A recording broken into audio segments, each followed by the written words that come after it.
রাজীবপুর থাকি বলে রৌমারির খবর নেওয়া যায় না এমন নয়।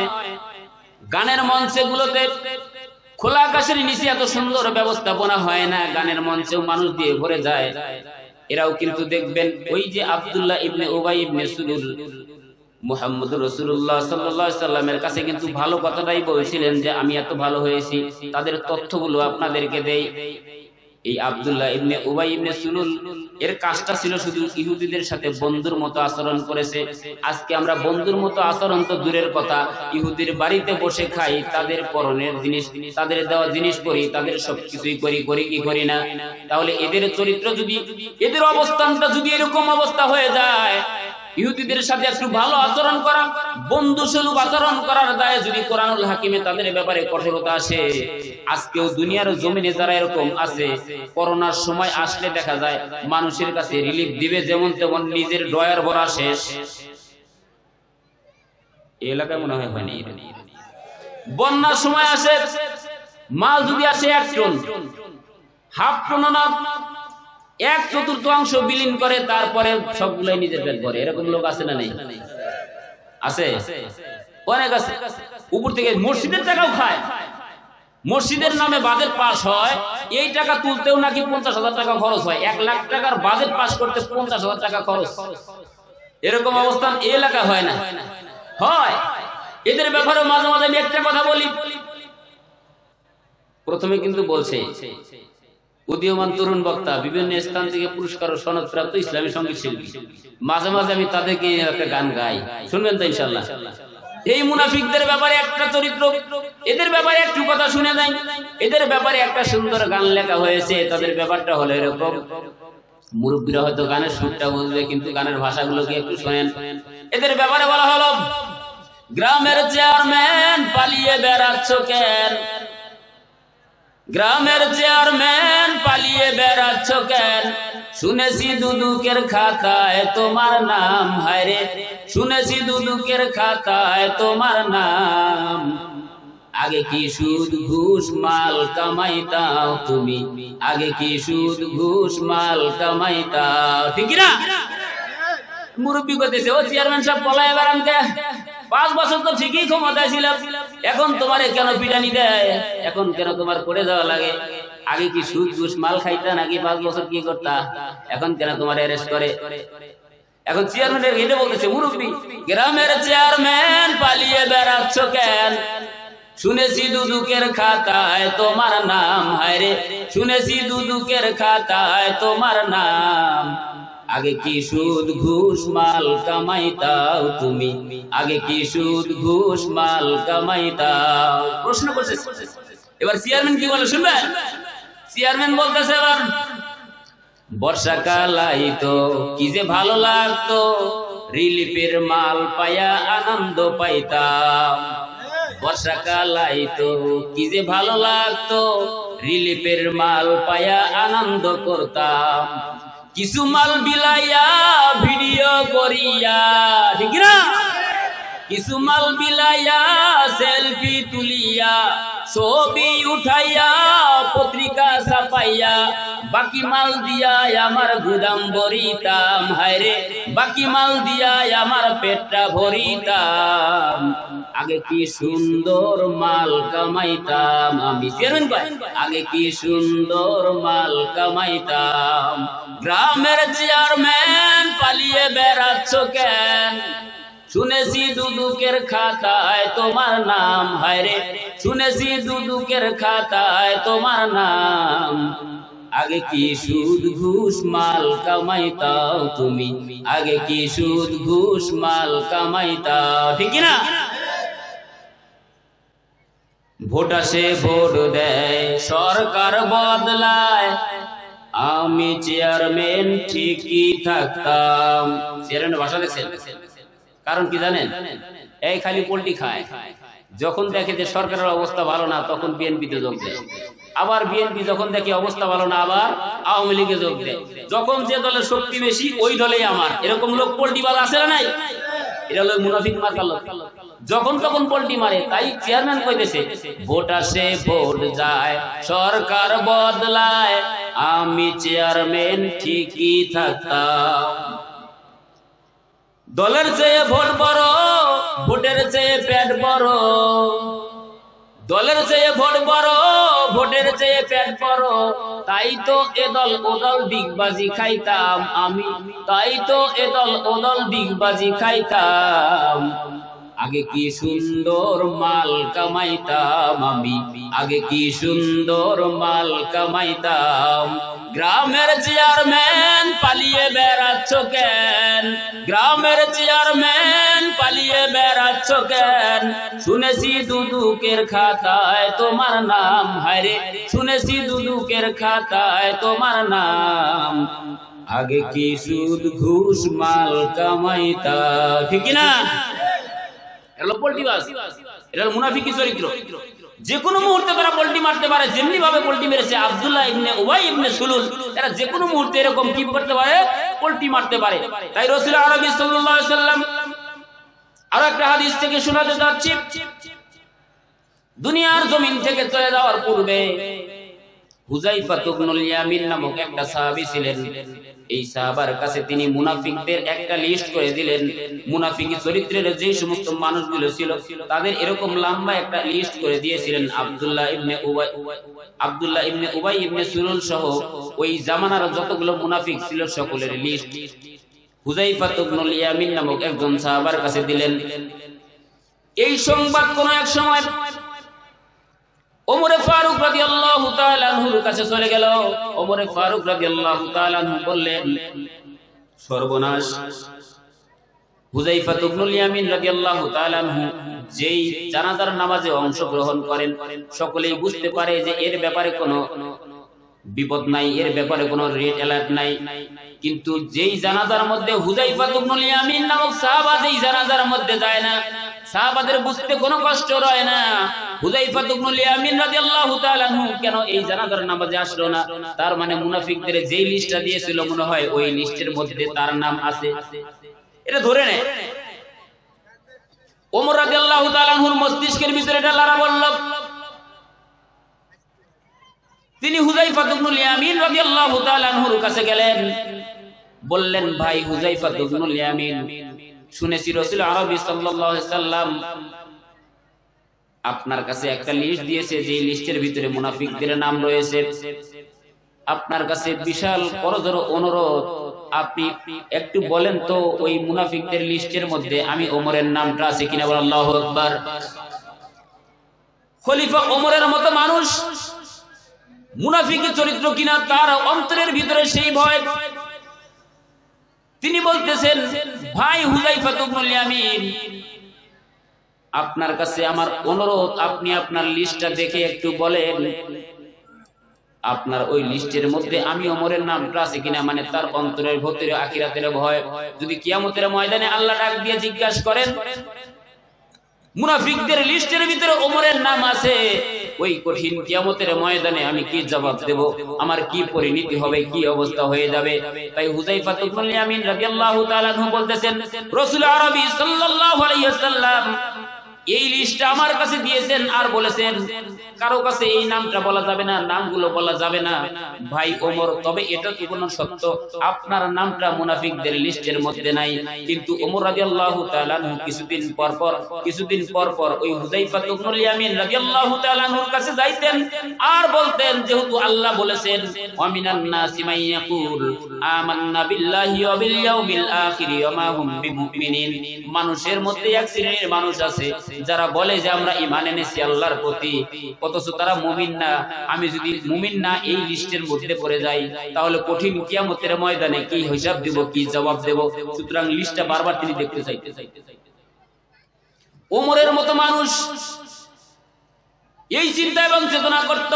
আজকে বর্তমান জামানায় আমরা ওমরের জুতা টানার যোগ্যতা তো দূরের কথা, তার পদধূলি এরকম সমপরিমাণ মর্যাদাও আমাদের নাই। কিন্তু আমরা কিছু কিছু মানুষ দাবি করি যে আমাদের ঈমান অনেক শক্ত। বলে কি বলে না? ঈমান অনেক শক্ত। ওমর রাদিয়াল্লাহু তাআলা আনহু তার ব্যাপারে আরেকটা হাদিস শোনাচ্ছি। একবার তার স্ত্রী তারে কিছু পিঠা খাইতে দিলেন। পিঠা খাওয়া আরম্ভ করবেন, থালের ভিতরে পিঠা হঠাৎ করে পিঠা তখন সামনে নেবেন, চিন্তা করতেছেন আহারে এই পিঠা যদি আমি খাই, এই পিঠা যদি আমি খাবার খাই, আর কিয়ামতের ময়দানে যদি আল্লাহ জিজ্ঞাসা করেন এই পিঠা যে ওমর তুমি খেয়েছো, তোমার রাষ্ট্রের ভিতরে যত মানুষ ছিল এরা কি পিঠা পেয়েছে, এদেরকে তুমি পিঠা পাঠাইছো, এদেরকে তুমি পিঠা খাওয়াইতে পেরেছো কিনা, আমি ওমর ওই কঠিন কিয়ামতের ময়দানে কি জবাব দেব, কি হিসাব দেব। সুতরাং ওমর রাদিয়াল্লাহু তাআলা আনহু পিঠা খাইলেন না, থলে সরিয়ে দিলেন। প্লেটটা যখন সরিয়ে দিলেন, স্ত্রী জিজ্ঞাসা করলেন কেন পিঠা খাচ্ছেন না? ওমর রাদিয়াল্লাহু তাআলা আনহু জবাব দিচ্ছেন, ও আমার বিবি, পিঠা খাচ্ছি না একটা মাত্র কারণ হলো ওই কঠিন কিয়ামতের ময়দানে আল্লাহ পাক রব্বুল আলামিন যদি জিজ্ঞাসা করেন ওমর তুমি রাষ্ট্র ক্ষমতায় ছিলে, পিঠা খেয়েছো, তোমার রাষ্ট্রে অনেক মানুষ ছিল, তারা তো কখনো পিঠা তো দূরের কথা ঠিক মতো খাবার পায় নাই, আমি আমার রাষ্ট্রের সকলের মানুষের কাছে খাবার পৌঁছে দিতে পেরেছি কিনা জানি না, কিন্তু আমি ওমর যদি পিঠা খাই, কিয়ামতের ময়দানে যদি আমাকে জবাবদিহির কাঠগড়ায় দাঁড় করিয়ে দেন তাহলে কি একটা অবস্থা হবে, তাই পিঠা খাচ্ছি না। বলে তাহলে সন্তানদেরকে দিয়ে দেই। না, সন্তানদেরকেও দেওয়া যাবে না। আল্লাহ যদি কঠিন কিয়ামতের ময়দানে জিজ্ঞাসা করে বসে ওমর তুমি খলিফা ছিলে, তোমার সন্তানেরা পিঠা খেয়েছে, তুমি পিঠা খেয়েছো, তোমার স্ত্রী খেয়েছে, তোমার রাষ্ট্রের ভিতরে তোমার ওই কওমের ভিতরে অনেক মানুষ না খেয়েছিল, ওই কঠিন কিয়ামতের ময়দানে আমি জবাব দিতে পারবো না, সুতরাং আমি নিজেও পিঠা খাবো না, আমার সন্তানদেরকেও খাওয়াতে দেওয়া যাবে না। বলে তাহলে কি করব? বলে এই পিঠা গরিব মিসকিনদের মাঝে বিলিয়ে দাও। বলেন না সুবহানাল্লাহ। এদের অবস্থাটা দেখছেন? এটা ছিল তাদের ঈমানি চেতনা, এই চেতনা ছিল তাদের ঈমানি চেতনা। তারা নিজেরা খাইতেন না, গরিব দুঃখীদের মাঝে বিলিয়ে দিতেন। আর ওই ওমর রাদিয়াল্লাহু তাআলা আনহু মাঝে মধ্যে হুযায়ফা ইবনুল ইয়ামিন রাদিয়াল্লাহু তাআলা আনহুর কাছে যাইতেন আর বলতেন, ভাই হুযায়ফা ইবনুল ইয়ামিন, তোমার কাছে মুনাফিকদের যে লিস্টটা দেওয়া হয়েছিল সত্য করে বলো তো সেখানে আমি ওমরের নামটা আছে কিনা। আল্লাহু আকবার। একটা জিনিস খেয়াল করবেন, রাষ্ট্রীয় সম্পদ যারা ভোগ করে, অন্যের সম্পদ যারা লুটেপুটে খায়, এদের ব্যাপারে আল্লাহ পাক রব্বুল আলামিন স্পষ্ট ভাবেই জানিয়ে দিয়েছেন হকুল্লাহ একটা, হকুল ইবাদ একটা হলো বান্দার হক, দ্বিতীয়টা হলো আল্লাহর হক। আল্লাহর হক যদি কোনো ব্যক্তি মেরে খায়, একমাত্র শুধুমাত্র কেবলমাত্র মাফ চাইতে হবে কার কাছে? কার কাছে? আল্লাহর কাছে মাফ চাইতে হবে। কিন্তু যদি কোনো বান্দার হক কেউ মেরে খায়, যতক্ষণ পর্যন্ত বান্দা মাফ না করবেন ততক্ষণ পর্যন্ত মাফ করবেন না যিনি তিনিকে। বান্দার হকগুলো লুটেপুটে খায়। ওমর রাদিয়াল্লাহু তাআলা আনহু চিন্তা করলেন রাষ্ট্রের কথা, কিন্তু এখন আমরা রাষ্ট্রের কথা তো দূরের কথা, পাড়া প্রতিবেশী তার জমিটাও মেরে দেই। জমির আল ছাড়তে ছাড়তে আলের উপর দিয়ে যাওয়া যায় না। কিছু কিছু জমির আল আছে, আলের উপর দিয়ে, আল তো বলে বাতর নাকি, বাতর বলে না, বাতরের উপর দিয়ে হাঁটতে মনে হয় পুলসিরাতে রাস্তা পার হইতেছে, এরকম আছে না নাই? কে কত জমি ছাড়তে পারে আর কার কত বাড়াইতে পারে? 2 ইঞ্চি জমি বাড়ায় কি বাড়ায় না? অথচ যদি আপনার ভিতরে 2 ইঞ্চি জায়গা বেশি আসে, কঠিন কিয়ামতের দিন জবাবদিহিতা করতে হবে কার কাছে? আল্লাহর পাক রব্বুল আলামিন এই সমস্ত ফিতনার থেকে আমাদের হেফাজত করুন, বলুন না আমিন। অথচ ওই ওমর রাদিয়াল্লাহু তাআলা আনহু মসজিদে খুতবা দিচ্ছেন, যার ভিতরে আখিরাতের এত ভয়। আখিরাতের ভয় থাকবে না কেন? আখিরাতের ভয়টা হয়েছে তাদের এই জন্য। আখিরাতের ভয় হওয়ার পিছনে আরেকটা কারণ হলো ওয়াত্তাকু ইয়াওমান লা তাজজি নাফসুন আন নাফসিন শাইআ ওয়া লা ইয়াকবালু মিনহা শাফাআহ ওয়া লা ইয়াখযু মিনহা আদলুন ওয়া লা হুম ইউনসারুন। আল্লাহ পাক রব্বুল আলামিন জানিয়ে দিলেন ওই কঠিন কিয়ামতের ময়দানটা হবে এমন অবস্থা যখন কেউ কারো জন্য কোনো সুপারিশ করতে পারবে না, কেউ কারো জন্য কোনো কিছু করতে পারবে না। ওয়া লা ইয়াকবালু মিনহা শাফাআহ, সুপারিশ করা হবে না, গ্রহণ করা হবে না কারো সুপারিশ। এখন দুনিয়ার জমিনে মুসিবতে পড়লে সুপারিশ করা হয়, সুপারিশ করলে না হয় মানা হয়। কে সুপারিশ করেছে? বলে এই যে আজকে প্রধান অতিথি আসছেন, আজকে আমাদের প্রধান অতিথি যেমনি ভাবে বর্তমান যুবক অ্যাডভোকেট বিপ্লব হাসান পলাশ ভাই সংসদ সদস্য, ঠিক না? সংসদ সদস্য তো, এর যদি সুপারিশ যায় কোথা থেকে? বলে রৌমারি থেকে। বলে এর কাজ কি? বলে ইনি হলেন সংসদ সদস্য কুড়িগ্রাম 4।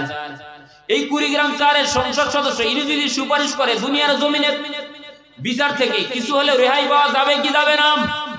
কিন্তু আল্লাহ বললেন ওয়ালা ইয়াকবালু মিনহা শাফাআ, ওই কঠিন কিয়ামতের দিন যখন কারো কোনো সুপারিশ কবুল করা হবে না, যখন কেউ কারো জন্য কোনো কিছু করতে পারবে না, শুধু করতে পারবে না কেউ কারো তো দূরের কথা, অন্য একটা আয়াতুল কারিমা আল্লাহ জানিয়ে দিলেন, আখি তোমার ভাই, ওয়া উম্মিহি ওয়া আবি ওয়া সাহিবাতিহি ওয়া বানি লিকুল্লি ইমরিইম মিনহুম ইয়াওমা ইযিন শাআনুন ইগনি। আল্লাহ পাক রব্বুল আলামিন বলেন, আখি তোমার ভাই, ওয়া উম্মিহি ওয়া আবি তোমার পিতা এবং তোমার মাতা, ওয়া সাহিবাতিহি ওয়া বানি লিকুল্লি ইমরিইম মিনহুম ইয়াওমা ইযিন শাআনুন ইগনি। আল্লাহু আকবার। আল্লাহ জানাচ্ছেন আখি তোমার ভাই, ওয়া উম্মিহি ওয়া আবি তোমার পিতা এবং মাতা, ওয়া সাহিবাতিহি ওয়া বানি তোমার স্ত্রী এবং তোমার সন্তানাদি, কেউই তোমারে কোনো উপকার করবে না, সকলেই যে যার যার নফসকে যার যার আত্মারে বাঁচানোর জন্য চেষ্টা করবে। ওই কঠিন কিয়ামতের ভয় ওমর রাদিয়াল্লাহু তাআলা আনহুর অন্তরের ভিতরে, অথচ ওই ওমর রাদিয়াল্লাহু তাআলা আনহু মসজিদে খুতবা দিচ্ছেন। আরো একটা হাদিস থেকে শোনাতে যাচ্ছি, মসজিদে খুতবা দেওয়া অবস্থায় একজন সাহাবা দাঁড়ায়া গেলেন, লাঠি হাতে নিয়ে দাঁড়িয়েছেন আর বলতেছেন, ভাই ওমর, দিলের কানটা লাগাইয়া শুনে রাখেন, যতদিন পর্যন্ত কোরআন দ্বারা রাষ্ট্র পরিচালনা করবেন ততদিন পর্যন্ত আপনার বিধান মানব।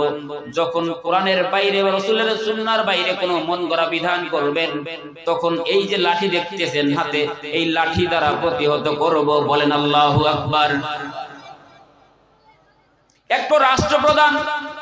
একজন রাষ্ট্রপ্রধানকে সামান্য একজন মানুষ লাঠি হাতে নিয়ে দাঁড়িয়ে গেলেন আর বললেন, ওই কঠিন কিয়ামতের ময়দানে হিসাবের কথা যখন ওমর রাদিয়াল্লাহু তাআলা আনহু বলতেছেন, এবার ওই সামান্য একজন সদস্য তিনি দাঁড়িয়ে বললেন, যতদিন কোরআন দ্বারা রাষ্ট্র পরিচালনা করবেন ততদিন আপনার বিধান মানব, কোরআনের বাইরে যদি বিধান কোনো কিছু মন গড়া করান, এই যে লাঠি দেখতেছেন লাঠি দ্বারা প্রতিহত করব। দেখবেন খেয়াল করে, বর্তমানেও আছে, পৃথিবীর আনাচে কানাচে অনেক মানুষ আছে, নির্বাচনের আগে তারা বিভিন্ন ধরনের সংশোধনীয় আইন পাস করে, বিভিন্ন ধরনের আলটিমেটাম দেয়, আমি যদি উপজেলা চেয়ারম্যান হই এই করব সেই করব, রাস্তা করব, বাড়ি করব, গাড়ি করব, হেন করব তেন করব, বলে কি বলে না? অনেকেই তো বলে মদিনা সনদে রাষ্ট্র চালাবো, এরকম লোক আছে না নাই? মদিনা সনদে রাষ্ট্র চালায়, অথবা মদিনা সনদের ভিতরে কোথাও তো বলা নাই আলেমদেরকে ঝোলে ধরে জেলখানায় ঢুকিয়ে দাও, মদিনা সনদে কোথাও তো বলা নাই কোরআনের ময়দানগুলো। সমস্যা হবে নাকি? মদিনা সনদে তো এটাও লেখা নাই কোরআনের মাহফিলগুলো বন্ধ করে দাও, মদিনা সনদের ভিতরে এটাও লেখা নাই আলেমদেরকে জেলখানায় ভরে ভরে আটকিয়ে রাখো, কোরআন দমিয়ে দাও।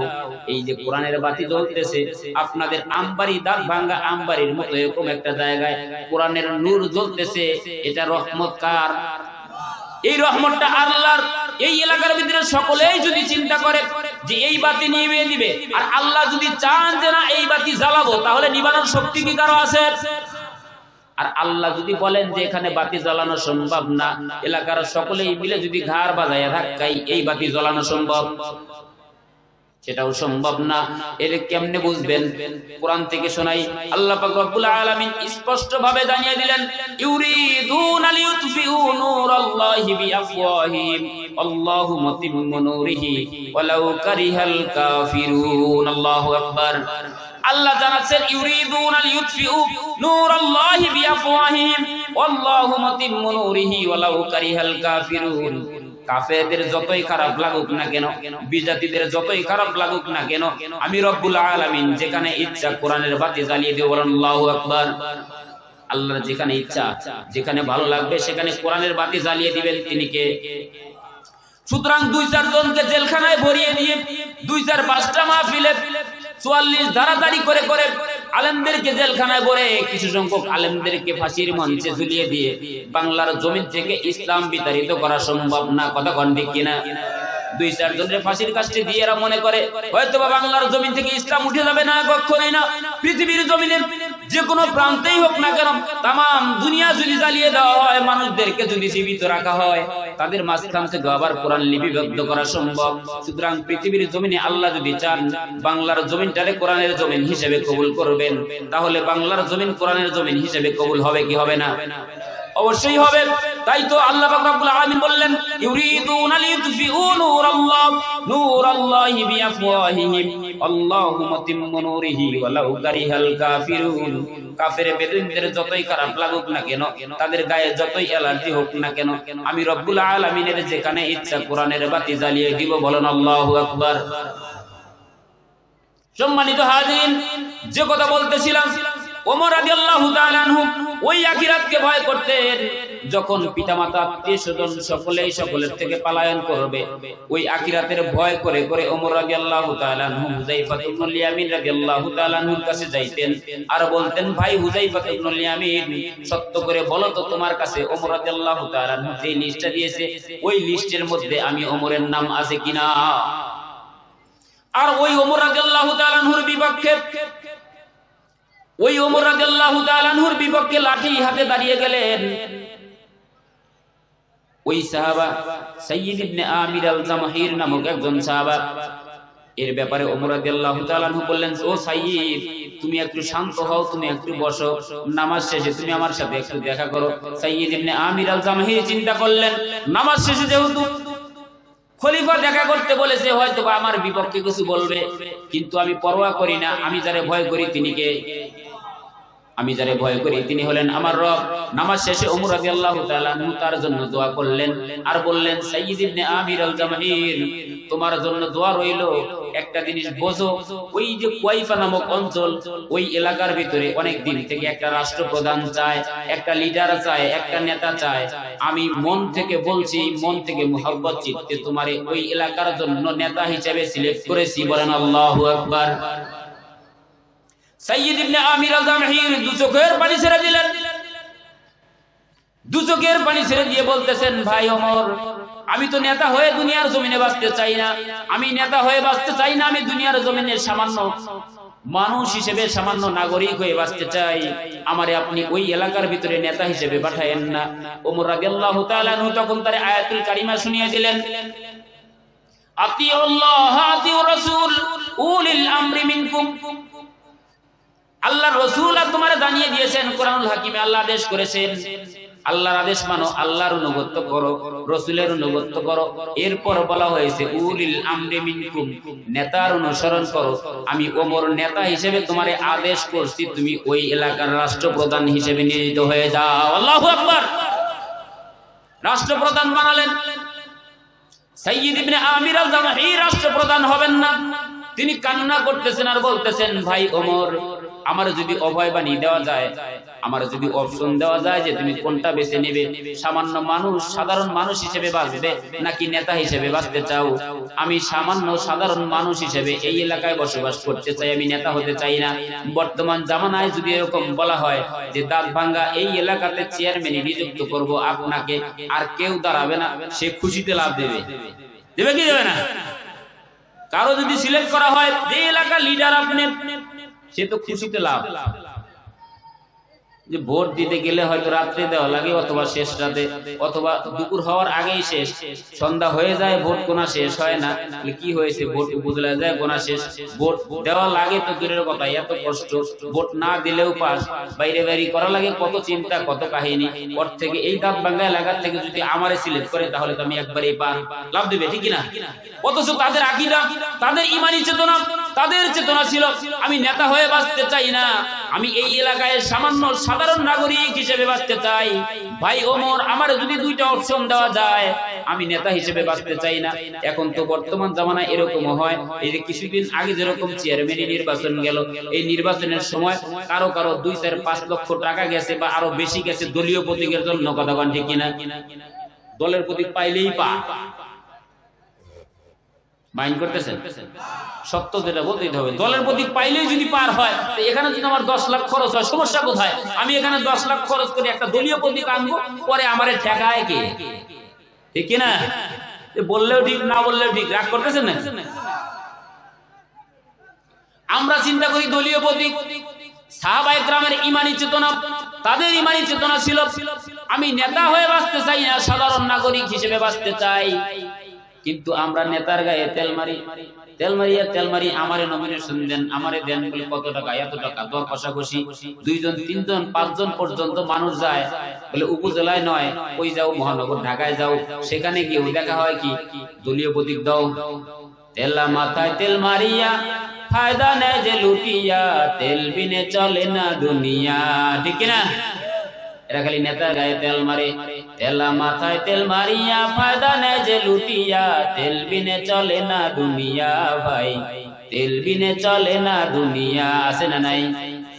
নারিকেল সরিষা তিসি বাদাম সোয়াবিন, সূর্যমুখী তিলের তেল আর ডিজেল কেরোসিন, দাওয়াখানা কবিরাজি হোমিওপ্যাথিক তেল, মাথায় দিলে গরম মাথা হইয়া যায় হিমেল, আবার গন্ধ তেলে গিন্নির পরাণ খুশিতে যায় ভরিয়া, তেল বিনে চলে না দুনিয়া। আছে না নাই?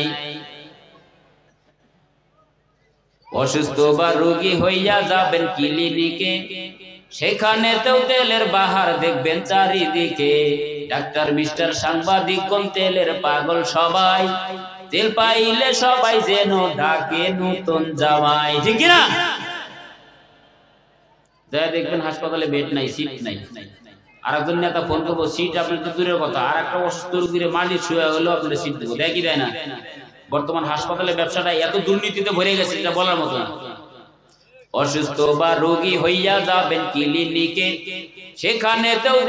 সেখানেতেও তেলের বাহার দেখবেন চারিদিকে, ডাক্তার মিস্টার সাংবাদিক কোন তেলের পাগল সবাই, তেল পাইলে সবাই যেন ডাকে নতুন জামাই, তেল পাইলে নেতা খুশি, এমপি মন্ত্রী সব মিয়া, তেল বিনে চলে না দুনিয়া ভাই, তেল বিনে চলে না দুনিয়া।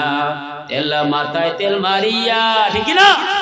তেলা মাথায় তেল মারিয়া ফায়দা নেয় যে লুটিয়া, তেল বিনে চলে না দুনিয়া, হয় তেল বিনে চলে না দুনিয়া, ঠিক না? এরকম তেলবাসী এলাকা আছে, অনেক জায়গায় আছে। আপনাদের এলাকা আলহামদুলিল্লাহ বলেন আলহামদুলিল্লাহ।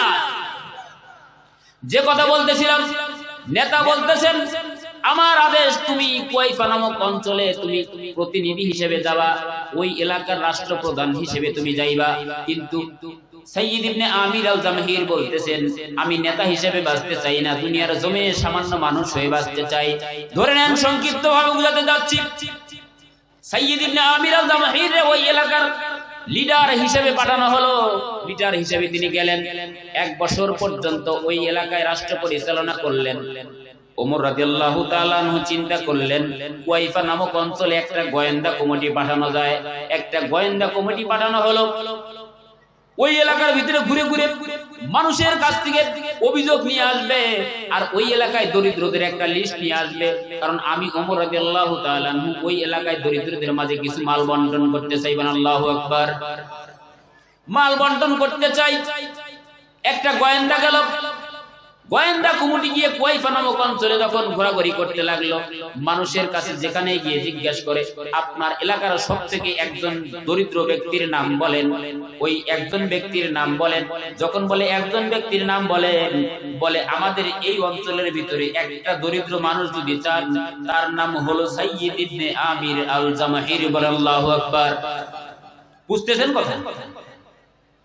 1 বছর নেতা, ওই এলাকার রাষ্ট্রপ্রধান, একটা গোত্রের রাষ্ট্রপ্রধান, অথচ তার ব্যাপারে বলা হলো যেই এলাকাতে গিয়ে জিজ্ঞাসা করা হয় আপনার এলাকার একটা দরিদ্র ব্যক্তির নাম বলেন, বলে আমার এলাকায় দরিদ্র একজন আছে, তার নাম হলো সাইয়্যিদ ইবনে আমির আল জামাহির।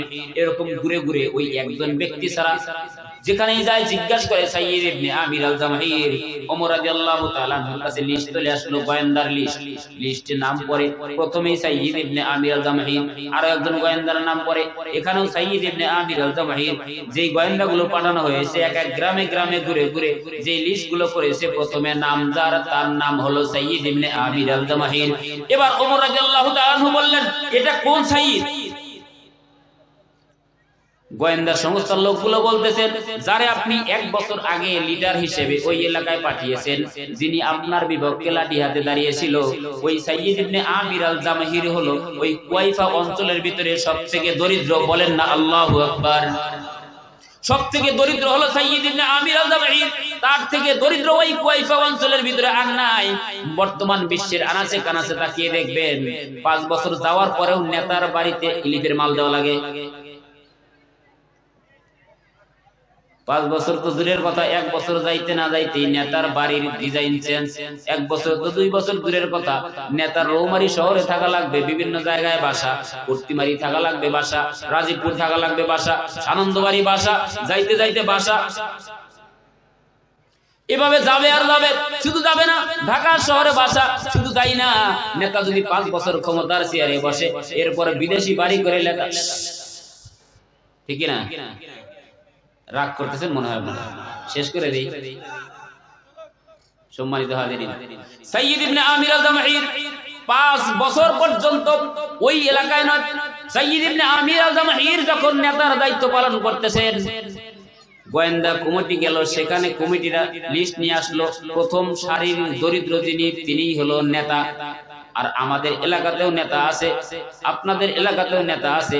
5 বছর ক্ষমতায় যদি থাকতে পারে, তার গাড়ির ডিজাইন চেঞ্জ হয়, তার বাড়ির ডিজাইন চেঞ্জ হয়, সব নকশা পরিবর্তন করে। এটা হলো দুনিয়াবি খেলা, কথা কন্ঠে কিনা? ওমর রাদিয়াল্লাহু তাআলা আনহু খুশি হলেন, নিজেই সাইয়্যিদ ইবনে আমির আল-জামহির জন্য কিছু স্বর্ণ মুদ্রা পাঠিয়ে দিলেন, কিছু হাদিয়া পাঠিয়ে দিলেন। সম্মানিত হাজিরিন, আরো একটা বিষয় তিনি সরাসরি গেলেন, সংক্ষিপ্ত ভাবে যেটা বুঝাতে যাচ্ছি, সাইয়্যিদ ইবনে আমির আল-জামহির বাসায় ওমর রাদিয়াল্লাহু তাআলা আনহু গেলেন। যাওয়ার পর তিনি ওই কওমের লোকদেরকে দাঁড় করিয়ে দিয়ে বললেন, এই যে 1 বছর আগে আপনাদের এলাকায় নেতা পাঠিয়েছিলাম, এই নেতার ব্যাপারে আপনাদের কোনো অভিযোগ আছে কিনা? এবার সকলে মিলে নয়, মাঝখান থেকে কয়েকজনে হাত উত্তোলন করলো। আমাদের নেতার বিপক্ষে আমাদের অভিযোগ আছে 4টা। কয়টা অভিযোগ আছে? 4টা। কি কি অভিযোগ?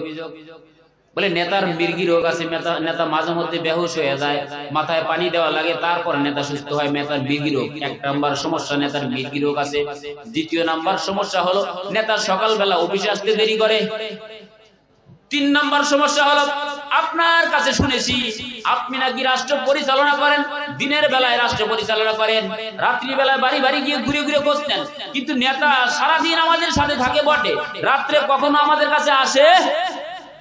4 নাম্বার সমস্যা হলো নেতার আরো একটা সমস্যা আছে।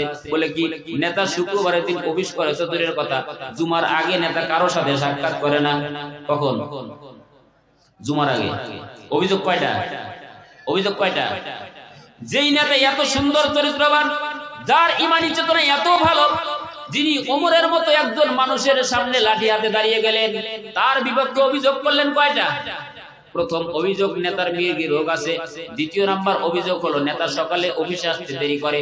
3 নাম্বার অভিযোগ হলো নেতা দিনের বেলায় সময় দেয়, রাতে সময় দেয় না।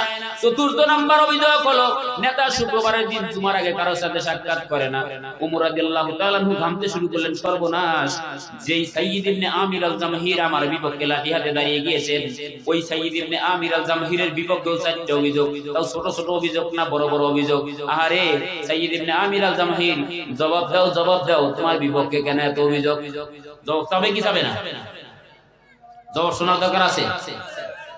আমরা জবাব শেষের দিকে নিয়ে যাচ্ছি ইনশাআল্লাহ, শুনে যাবো তো ইনশাআল্লাহ, নাকি আবার ফিরে চলে যাবেন? মতলব তো ঠিক আছে। যে কথা বুঝাতে যাচ্ছিলাম, তাদের ভিতরে ছিল ঈমানি চেতনা। একটু মনে করাই দিয়ে, তাদের ভিতরে ছিল ঈমানি চেতনা, তারা আখিরাতকে ভয় করত। যেই কঠিন কিয়ামতের ময়দানে ভাই ভাইরে বলে যাবে, এই যে দাঁত ভাঙ্গা এলাকায় ধরেন ওখানে কিলাকিলি বাজছে, দাঁত ভাঙ্গে সব শেষ। যদি বাড়িতে জিজ্ঞাসা করা হয় কার কার ছেলে, অমুক অমুকের ছেলে, কোন গ্রাম, বলে যে আমবাড়ির এলাকা আর অমুক এলাকার খেলা হয়েছে, ওখানে বাইরে বাইরে লাগছে। আপনার যদি ভাই থাকে, ওই ভাই যদি কিলাকিলি অবস্থা ওই এলাকাতে থাকে, ভাইকে আপনারা রেখে চলে আসবে? ভাই রেখে চলে আসবে না। ওখানে জীবন দিয়ে হলেও সেখান থেকে বাইরে ফিরানোর চেষ্টা করবে। বাবা কখনোই সন্তানদের থেকে বিপদে ফেলে চলে আসবে না, মা সন্তানদের থেকে তো বিপদে ফেলে চলে আসবে না। মা দুনিয়ার জমিনে এমন একটা বৃক্ষ, মা এমন একটা লোক, মা এমন একটা শব্দ, মা এমন একটা ব্যক্তির নাম, যার ব্যাপারে আপনাদের সামনে না বললেই নয়। এই তো কিছুদিন আগে একটা ভিডিও ভাইরাল হলো। সেই ভিডিওর মধ্যে মায়ের চিত্রটা তুলে ধরতে যাচ্ছি। মা দুনিয়ার জমিনে এমন একটা শব্দ, এমন একটা বাক্যের নাম, এই ভিডিওটার ব্যাপারে আপনাদের সামনে তুলে ধরলে বুঝতে পারবেন। জঙ্গলের ভিতরে মহিষগুলো খাবার খাচ্ছে, মহিষগুলো জঙ্গলের ভিতরে খাবার খাচ্ছে। হঠাৎ করে কয়েকটা সিংহ এসে মহিষের পালের ভিতরে আক্রমণ করলো। মহিষের পালে যখন আক্রমণ করতে শুরু করেছে, নব্য বাচ্চা প্রসব করেছে এরকম একটা মহিষ আছে। কিছুক্ষণ আগে মহিষটা বাচ্চা প্রসব করেছে, ভিডিও ধারণ করেছে, যারা তাদের ভিডিওর মধ্যে দেখা গিয়েছে। এই বাচ্চাটারে আক্রমণ করতে শুরু করেছে। সকল মহিষগুলো দৌড়িয়ে পালানো আরম্ভ করেছে। সিংহের থাবার থেকে বাঁচার জন্য সব মহিষগুলো চলে যাচ্ছে, কিন্তু মা মহিষটা বাচ্চার এদিক থেকে বাধা আসে, এদিক থেকে সিংহ আসে বাধা দেয়, ওই দিক থেকে সিংহ আসে তাড়া করে, বিভিন্ন দিক থেকে যেখান থেকে সিংহ আসুক না কেন মা মহিষটা বাচ্চারে বাঁচানোর জন্য তারা করে। মা মহিষটারে বাচ্চারে বাঁচানোর জন্য এদিক থেকে আসে, এদিকে আক্রমণ করে, এদিক থেকে বাধা দেয়, যেখান থেকে আসুক না কেন মা মহিষটা ওই বাচ্চাগুলোরে ফিরিয়ে দেয়। বাচ্চারে সংরক্ষণ, বাচ্চারে সুরক্ষিত রাখার জন্য আক্রমণ করে। নিজের জীবনের মায়া করে না, বাঁচাতে চায় তারে। এই বাচ্চা কথা গন্ডে কিনা বাঁচাতে চায় যাকে, সেটা হলো বাচ্চা। এটা হলো জঙ্গলের প্রাণীর কথা বলতেছি, কিন্তু দুনিয়ার জমিনে মা নামক শব্দটা এত প্রিয়। দেখেন খেয়াল করে, মহিষের থেকেও মায়ের অন্তরের ভিতরে সন্তানের প্রতি মহব্বত কম না বেশি? সন্তানের প্রতি মায়ের মহব্বত টুকুনো বেশি। আল্লাহ পাক রব্বুল আলামিন মায়ের অন্তরটা এত শক্ত করেছেন, এত মহব্বত আর ভালোবাসা দিয়ে ভরিয়ে দিয়েছেন। কিতাব খুললে পাওয়া যায়, বর্তমান জ্ঞান বিজ্ঞানের জামানা থেকেও পাই। এখানে আল্লাহ পাক রব্বুল আলামিন মানুষের মস্তিষ্কের ভিতরে এগুলো ধারণ করে দিয়েছেন। জানার মতো শক্তি হয়েছে, বোঝার মতো শক্তি হয়েছে। মানুষ প্রমাণ করতেছে, বিজ্ঞান প্রমাণ করতেছে, কোরআন কিতাব প্রমাণ করতেছে, মায়ের পেটের ভিতরে একটা আর দুইটা না 7টা স্তর, তারপরে হলো জেলি। এই জেলিটা 7 মাস যখন অতিবাহিত হয়ে যায়, মায়ের সন্তান গর্ভের সন্তানটারে মাথাটা দেওয়া হয় নিচের দিকে, পাটা উপরের দিকে চলে যায়। সন্তান মায়ের কলিজার ভিতরে আঘাত করতে শুরু করে। একবার আর দুইবার আঘাত করে না। বিজ্ঞানের জামানায় জ্ঞান বিজ্ঞান প্রমাণ করছে, মায়ের অন্তরের ভিতরে কলিজার ভিতরে সন্তান, একটা সুস্থ সন্তান মায়ের গর্ভের ভিতরে 4.5 থেকে 5.5 হাজার বার লাথি মারে। আল্লাহু আকবার। এটা দুনিয়ার জমিনে সামান্য কোনো লাথি না। বিজ্ঞান প্রমাণ করে দিচ্ছে, এই লাথি যদি দুনিয়ার জমিনের কোনো বাবার কলিজায় মারা হতো, সন্তান যদি বাবার কলিজায় এই লাঠিটা মারতো, দুনিয়ার জমিনের কোনো বাবা সুস্থ থাকতে পারতো না, অজ্ঞান হয়ে পড়ে যেত। বলেন আল্লাহু আকবার। এই মায়ের কলিজার ভিতরে লাথি মারে, একবার আর দুইবার না, 7 একবার আর দুইবার না, 7টা স্তরের ভিতরে জেলি। এই জেলি থেকে 7 মাস অতিবাহিত হওয়ার পর পাটা যখন উপরের দিকে তুলে দেওয়া হয়, মাথাটা যখন নিচের দিকে দেওয়া হয়, এই পা দ্বারা শুধু সন্তান মায়ের কলিজার ভিতরে লাথি মারতে শুরু করে। এই 7 মাসের পর থেকে 9 মাস 10 দিন পর্যন্ত 4.5 থেকে 5.5 হাজার বার যার কলিজায় লাথি মেরেছি তার নাম মা। কথা কন ঠিক? এই মায়ের কলিজায় লাথি মারি। শুধু লাথি মারার থেকেই শেষ নয়, 3টা লাথি ধরে মেরেছি। সর্বপ্রথম যে লাঠিগুলো মেরেছি এগুলোতে আঘাত কম হয়েছে, আস্তে আস্তে স্তরে স্তরে 3টা লাথি মেরেছি জোরে। তার প্রথম লাথিটা যখন মায়ের কলিজার ভিতরে সন্তান মারে, এই লাথিটা মারার পর দুনিয়ার জমিনের প্রত্যেকটা মা স্বামীর কাছ থেকে বিদায় নিতে শুরু করে। প্রাণের স্বামী, আমি আর সহ্য করতে পারতেছি না, আমার খুব কষ্ট হচ্ছে, মনে হয় আমি দুনিয়ার জমিনে বাঁচবো না, আমারে খুব তাড়াতাড়ি সুস্থ হওয়ার জন্য দোয়া করো, অথবা আল্লাহর কাছে দোয়া করো, অথবা আমারে না মাফ করে দাও, তোমার সাথে সংসার জীবনে যা কিছু হয়েছে আমারে মাফ করে দাও। এরকম আছে না নাই? সন্তানের মহব্বত, সন্তান দুনিয়াতে ভূমিষ্ঠ করতে হবে, এই চিন্তা এবং চেতনা মায়ের অন্তরের ভিতরে। স্বামীর কাছ থেকে বিদায় নেয়, এদিকে সন্তান লাথি মারতেই থাকে। একটা লাথি মারার পর মা স্বামীর কাছে বিদায় নেয়, দ্বিতীয় লাথি মারার পর ঘরের ভিতরে যারা থাকে তাদের জড়িয়ে ধরে কান্না করতে শুরু করে। মা কান্না করে, কান্না করে করে বলে, দাদি বলেন আর কাকি বলেন, ঘরের ভিতরে যারাই থাকুক না কেন তাদের জড়িয়ে ধরে মা কান্না করতে করতে কান্না চিত্তে বলে, আমি আর সহ্য করতে পারতেছি না, এত ব্যথা লাগতেছে, এত কঠিন ব্যথা, যেই ব্যথার ব্যাপারে কোরআনুল হাকিম বর্তমান জ্ঞান বিজ্ঞানের জামানা প্রমাণ করে দিচ্ছে। প্রত্যেকটা সন্তান মায়ের কলিজায় দ্বিতীয়বারের মতো যেই লাঠিগুলো মারে, তৃতীয়বারের মতো যেই লাঠিগুলো মারে, এই লাঠিগুলো যদি দুনিয়ার জমিনের কোনো বাবার কলিজায় মারা হতো, বাবা দুনিয়ার জমিনে শুধু অজ্ঞান নয়, বাবা দুনিয়ার জমিন থেকে চির বিদায় নিয়ে চলে যেত, হার্ট অ্যাটাক করে মারা যেত। এই লাঠিগুলো আমরা মায়ের কলিজার ভিতরে মারিছি, দ্বিতীয় নাম্বার লাথি তো চলে যায়, কিতাব প্রমাণ করে তৃতীয় নাম্বার লাথিটা যখন মায়ের কলিজায় মারা হয়, প্রত্যেকটা স্তর টাস টাস করে ফাটতে শুরু করে, জেলিটা ভেঙে যায়, পানিগুলো বাইরে আসে। মা বোনেরা বুঝতে পারে দুনিয়ার জমিনে সন্তান আসার সময় হয়েছে। জরার মুখ যখন খুলে যায়, সন্তান দুনিয়াতে ভূমিষ্ঠ হয়। সন্তান যখন দুনিয়াতে ভূমিষ্ঠ হয়, ট্যাঁ ট্যাঁ করে কান্না শুরু করে।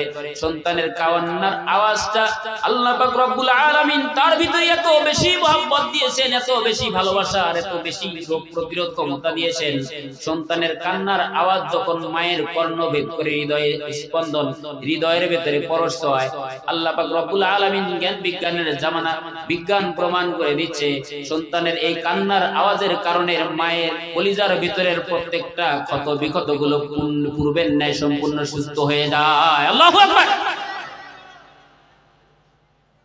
এই মা, যেই মা আপনারা দুনিয়াতে আনার জন্য এত কষ্ট করেছে, কষ্টের পর কষ্ট সহ্য করে তারপর আপনার জন্য শ্রম দিয়েছে, ওই কঠিন কিয়ামতের ময়দানে মা বলবে আমার দুনিয়ার জমিনে তো বিয়েই হয় নাই, তোমার আমি চিনি না, এখন আমি আগে বাঁচি। আখি তোমার ভাই, ওয়া উম্মিহি ওয়া আবি তোমার মা এবং তোমার বাবা, এরা তোমারে পরিচয় দেবে। ওয়া সাহিবাতিহি ওয়া বানি তোমার স্ত্রী এবং তোমার সন্তান, যারে খাওয়ানোর জন্য, যেই স্ত্রীর সুস্থ এবং তারে বাঁচানোর জন্য দুনিয়ার জমিনের অন্যায় অবিচার অপকর্মগুলো করে থাকি, পাড়া প্রতিবেশীর হকগুলো মারি, রাষ্ট্রীয় হকগুলো মারি, বিভিন্ন জায়গায় যেই হকগুলো সঠিকভাবে বোঝাতে চাই না, ভাই ভাইয়ের সম্পদগুলো মেরে দেয়, ভাই বইয়ের সম্পদ, বোনের সম্পদগুলো মেরে দেয়। এই লোকগুলো যারে খাওয়ানোর জন্য, সন্তানরে খাওয়ানোর জন্য, মারে খাওয়ানোর জন্য নয়, এবার সন্তান আর স্ত্রীরে খাওয়ানোর জন্যই তো অন্যের টাকা মেরে দেয়, কথা কোন ঠিক কিনা? অথচ ওই সন্তান কিয়ামতের ময়দানে বলবে আমি তো আমার বাবারে চিনি না। স্ত্রী তার স্বামীরে বলবে দুনিয়ার জমিনে আমার বিয়ে হয় নাই। ওই কঠিন কিয়ামতের ভয় ওমর রাদিয়াল্লাহু তাআলা আনহুর ভিতরে। আর ওই ওমর রাদিয়াল্লাহু তাআলা আনহু বলতেন, ও সাইয়্যিদ ইবনে আমির আল জামাহির, তোমার কাছে মুনাফিকদের যে লিস্টটা ছিল ওই লিস্টের ভিতরে আমি ওমরের নাম আছে কিনা? আল্লাহ পাক রব্বুল আলামিন আজকের এই আলোচনাগুলো গভীর মনোযোগ দিয়ে, দিলের কান দিয়ে আমাদের প্রত্যেককেই বোঝার মতো তৌফিক দান করুন, বলুন আমিন। আল্লাহ পাক রব্বুল আলামিন প্রথমে জানালেন ওয়া মিনান নাস মান ইয়াকুলু আমান্না বিল্লাহ ওয়া বিল ইয়াউমিল আখির ওয়া মা হুম বিমুমিনিন।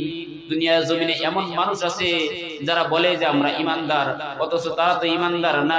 কিসের জন্য না? বলে তাদের টাকায় যাত্রা গানে দেয়, তাদের টাকা গানের মঞ্চে দেয়, এদের টাকা মাদ্রাসায় দেয়। যাদের টাকা দিয়ে মাদ্রাসা হয়, মসজিদ হয়, সকলের টাকা দিয়ে এগুলো হয় না। দেখবেন খেয়াল করে অনেক সন্তান আছে এই কষ্টের পর কষ্ট সহ্য করে যেই মা দুনিয়ার জমিন থেকে চলে গেছে। অনেক সন্তান এরকম বেদব আছে, মা বাবার কবরের পাশ দিয়ে যায়, মোবাইলের ভিতরে গানের শব্দ বাজাতে বাজাতে যায়, কথা বলেন ঠিক কিনা? এরকম সন্তান আছে না?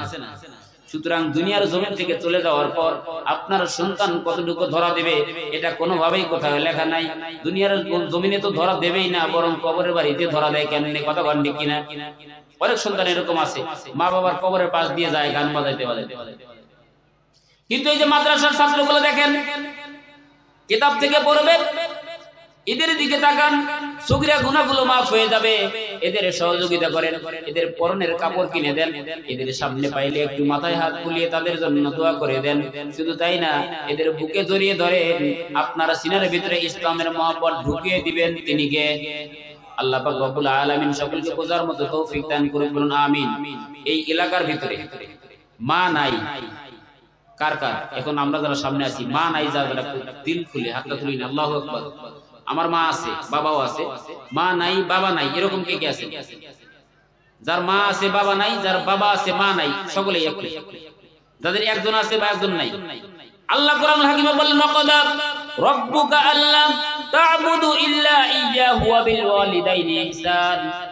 তুমি কি করো? রবের তাবেদারি করো, দাসত্ব এবং গোলামি করো রবের। ইল্লা ইয়্যাহু ওয়া বিল ওয়ালিদাইনি ইহসান, তোমার পিতামাতার সাথে সৎ আচরণ করো। এই যে যাদের মা বাবা দুনিয়ার জমিন থেকে চলে গেছে, এরা কি এখন এই আয়াতের উপর আমল করতে পারবে? মা বাবার সাথে ইচ্ছা করলেই কি আরো ভালো ব্যবহার করা সম্ভব? ইচ্ছা করলেই আর সম্ভব না। মা বাবার আপনি ভালোবাসতে চাইলেও আর ভালোবাসতে পারবেন না। অনেকে আছে মা বাবা দুনিয়ার জমিনে থাকা সত্ত্বেও তাদের মহব্বত, তাদের কদর বোঝে না। এরকম লোক আছে না নাই? কিন্তু অনেকেই আছে মা বাবা থাকা অবস্থায় ভালোবেসেছে, এখন দুনিয়ার জমিন থেকে চলে গেছে, মা বাবার জন্য এখনো দান করে, কিয়ামত পর্যন্ত যতদিন পর্যন্ত তাদের ওয়ারিস থাকবে তার সন্তান তার জন্য দান করবে। কতক্ষণ ঠিক কিনা? সম্মানিত হাজিরিন, যাদের মা বাবা চলে গেছে একটু মায়ের দিকটা খেয়াল করি। কত কষ্ট করেছি, কত লাথি মেরেছি, কত অত্যাচার করেছি, পেশাব করে দিয়েছি বিছানাতে। শুধু তাই না, দুনিয়ার জমিনে চলতে ফিরতে মারে কতই না কষ্ট দিয়েছি। ওই মা দুনিয়ার জমিন থেকে চলে গেছে, বাবা দুনিয়ার জমিন থেকে চলে গেছে। সকলে দুনিয়ার জমিন থেকে যাওয়ার পর সমস্ত সম্পদ নিয়ে গেছে না রেখে গেছে? রেখে গেছে। এই ওঠে কেন? এখন ওঠা যাবে না। কারণ যে কথা বুঝাতে যাচ্ছিলাম, সাইয়্যিদ ইবনে আমির আল-জামহির রাদিয়াল্লাহু তাআলা আনহু, তার বিপক্ষে অভিযোগ কয়টা মনে আছে তো?